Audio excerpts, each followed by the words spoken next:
ஏய், நீ எதுக்குடி இங்க வந்த? உன்னால தாண்டி எல்லா பிரச்சனையும். என் குடும்ப நிம்மதியை கெடுத்துட்டு என் புள்ளைய ஜுரத்துல படுக்க வச்சுட்டு இப்ப எதுக்கு நீங்க வந்திருக்க? அன்புக்கு ஜுரமா? இப்ப எப்படி இருக்கிறாரு? இன்னும் உயிரோட தான் இருக்கான். அது மட்டும் ஏன் இருக்கு? அதையும் வாங்கிட்டு போலான்னு வந்திருக்கியா?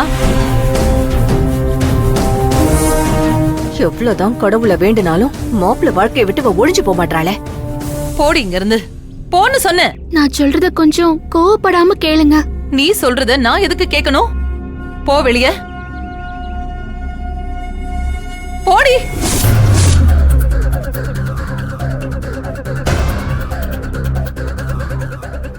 ஆனந்தி,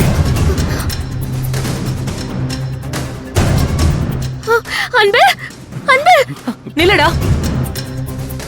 அவனை எதுக்கு கூப்பிடுற? அவன்கிட்ட உனக்கு என்ன பேச்சு? இத பாரு, ஏற்கனவே நான் உன் மேல பயங்கர கோவத்துல இருக்கேன். என் கண்ணு முன்னாடி நிக்காம இங்க இருந்து போயிடு. அம்மா.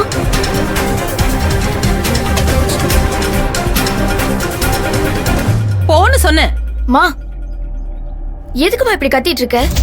அக்கம் பக்கத்துல இருக்கிறவங்க பார்த்தா என்னமா நினைப்பாங்க? எதுவா இருந்தாலும் உள்ள கூப்பிட்டு பேசு. அவளை உள்ள கூப்பிட்டு விட்டு இருக்கிற கொஞ்ச நஞ்ச நிம்மதியும் நாசமாக்க சொல்றியா? ஏய், போடி வெளிய.